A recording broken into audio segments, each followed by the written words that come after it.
Continuamos con los ejercicios del taller de planilla de cálculos, en este caso con el control de gastos personales. Aquí nos dice que creemos la hoja 2 y cambiémosle el nombre a la hoja por gastos. Vamos al archivo donde habíamos creado el horario, generamos una hoja nueva.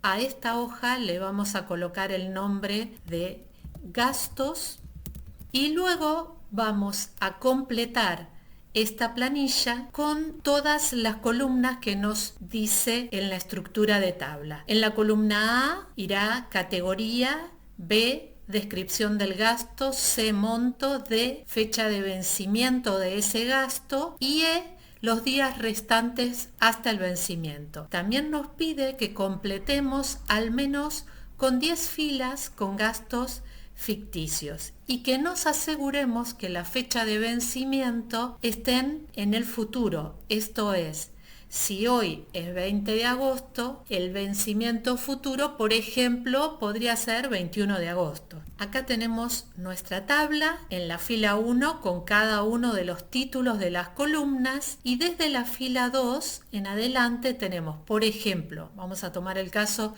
de la categoría servicios. En servicios podemos tener luz, gas, teléfono, etc. Para cada uno de estos gastos le vamos a escribir el importe de ese gasto. Cuando ustedes escriban este importe, acá en esta planilla y en cualquier planilla, recuerden siempre escribir el número puro, o sea, sin las puntuaciones de miles o de decimales. Tampoco incluir el signo monetario. Todo ese formato lo vamos a colocar después en la planilla. ¿Por qué hacemos esto? Porque muchas veces cuando se escribe estos datos dentro de la planilla, probablemente puede generar un error en el cálculo.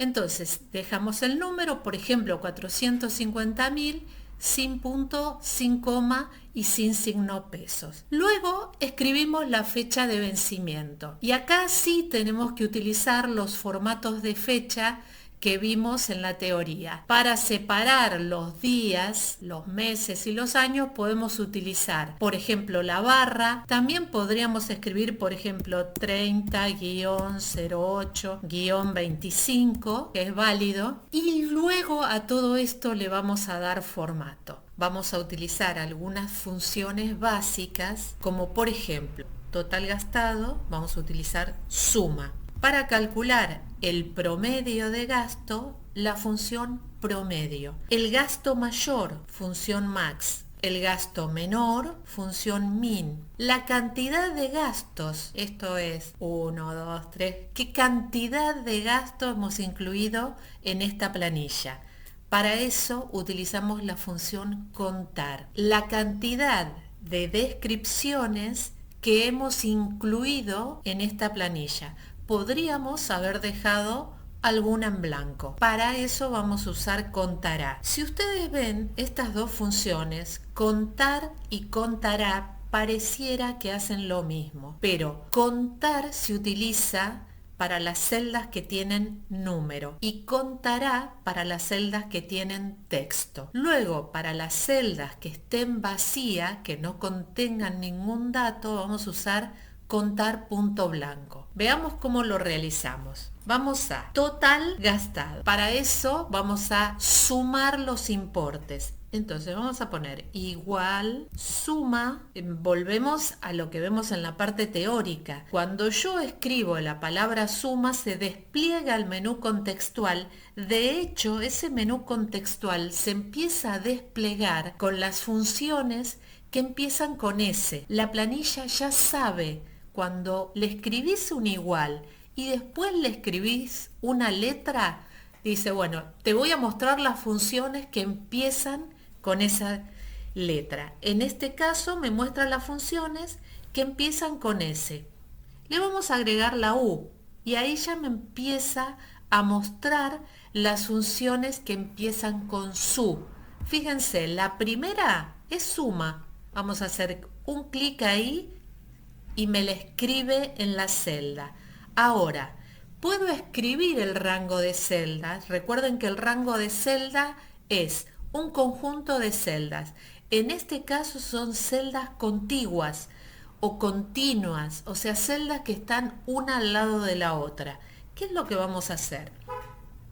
Yo puedo escribir la primer celda, por ejemplo, C2, y para indicar que es un grupo de celdas que están una al lado de la otra, ponemos el operador de rango 2 puntos. Eso le está indicando, mira, vas a tener que incluir todas estas celdas. Y la última celda está en C12. C12. Miren por favor la pantalla. Ya me remarcó todas estas celdas con un borde de color naranja, que es el mismo color que utilizó acá para colocar el rango de celdas. Cierro el paréntesis y pulso Enter. Esta es una forma de indicarle el rango de celdas. Y ahí dice, bueno, mira, el total de gastos es esto. Ahora, vamos a calcular el promedio de gastos. Para eso vamos a utilizar la función promedio y en lugar, como hicimos antes, en lugar de escribir la primera celda, los 2 puntos y la última celda, vamos a marcar directamente el rango de celda. O sea, vamos a seleccionar. Hice clic en C2 y con el botón izquierdo arrastré hasta C12. Miren acá abajo o miren en la barra de fórmula. Ya me puso C2, 2 puntos, C12. Cierro el paréntesis y pulso Enter. El gasto máximo igual, y vamos a ver otra alternativa.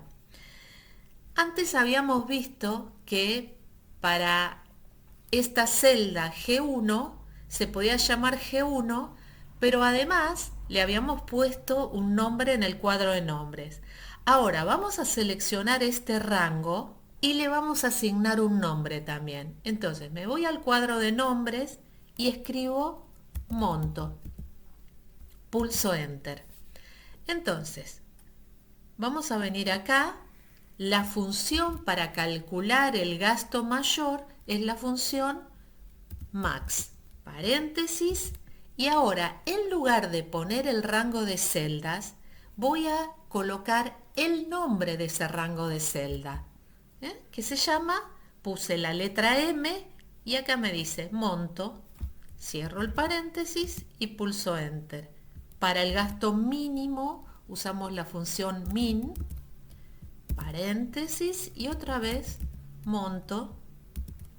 Cierro. ¿Por qué me sale en blanco? Porque si yo reviso mi planilla, el monto mínimo está en blanco. Ese es el monto mínimo. Vamos a escribir algo acá, supongamos 10.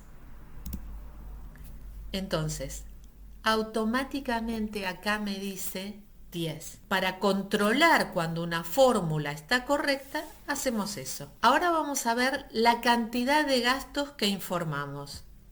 Igual, contar, selecciono el rango de celdas de monto, podría haber puesto también la palabra monto, y me dice que el total de gastos es 11. Vamos a eliminar este. Lo vamos a dejar en blanco como estaba antes. Entonces, me dice que la cantidad de gastos es 10.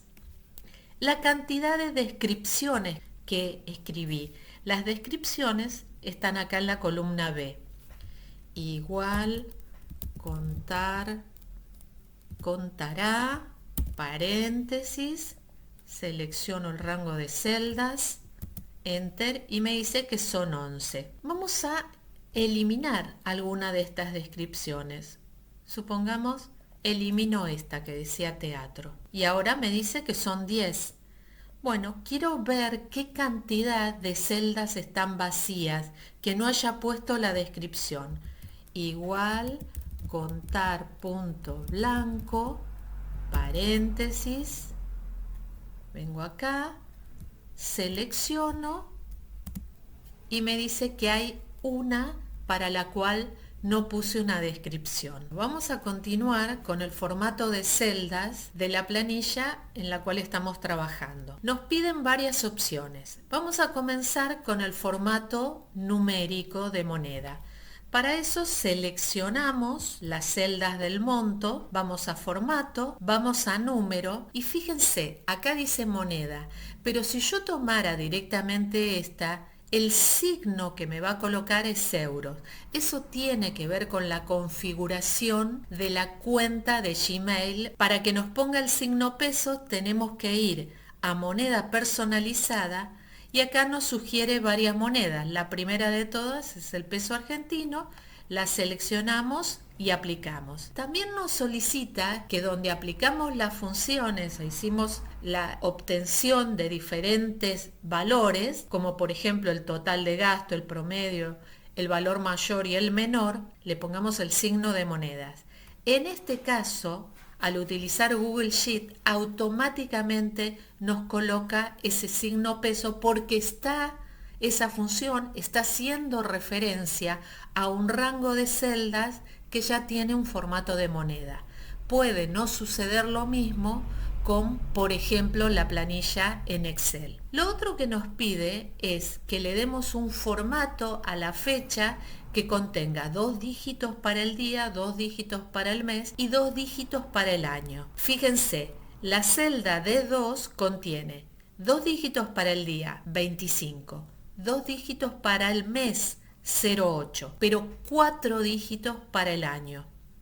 En cambio esta D9 tiene 2 para el día, 2 para el mes y 2 para el año. Vamos a dejar todas que tengan en el formato que nos solicitan. Seleccionamos el rango, vamos a formato, seleccionamos número y cuando seleccionamos números, la opción por defecto de fecha es 2 dígitos para el día, 2 para el mes y 4 para el año. Para poder modificar eso vamos a ir a fecha y hora personalizada. Entonces vamos a elegir esta opción, pero en esta opción necesitamos hacer un cambio más, porque acá tiene 1 dígito para el día, 2 para el mes y 2 para el año.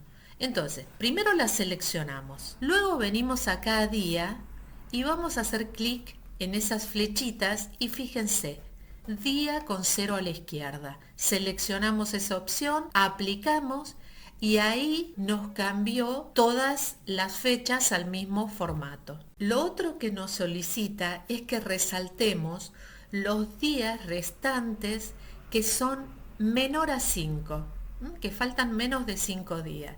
En el caso de esta planilla, si ustedes pueden ver, no tenemos ninguno que tenga menos de 5 días. Vamos a cambiarlo para que podamos ver cómo quedaría. Entonces vamos a suponer que esta vence el 19 del 8 del 25 y esta falta un día. ¿Cómo vamos a hacer esto?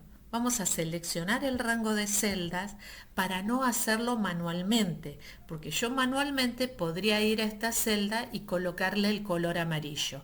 Vamos a utilizar una herramienta que se denomina formato condicional. Vamos al menú formato, vamos a elegir formato condicional y va a desplegar esta barra lateral del lado derecho que me dice, mira, el rango seleccionado es desde E2 a E12. ¿Cuál es la condición por la cual yo quiero resaltar la celda? Acá, si hago clic en esta flechita, me va a desplegar distintas opciones. Vamos a buscar una que diga que sea menor que. Y acá abajo tengo que escribir el valor. ¿Menor a qué? Menor a 5. Me dice, bueno, ¿y qué color querés que le ponga? Acá en el tachito voy a elegir el color amarillo. Pulso hecho y ya me quedó esa celda resaltada con color amarillo. Si yo tuviera otra celda que cambia la fecha de vencimiento, vamos a cambiar esta de arriba, por ejemplo, le vamos a poner 20 del 8 del 25, automáticamente me va a resaltar la celda. ¿Por qué? Porque yo seleccioné todo el rango de celdas para utilizar este formato condicional.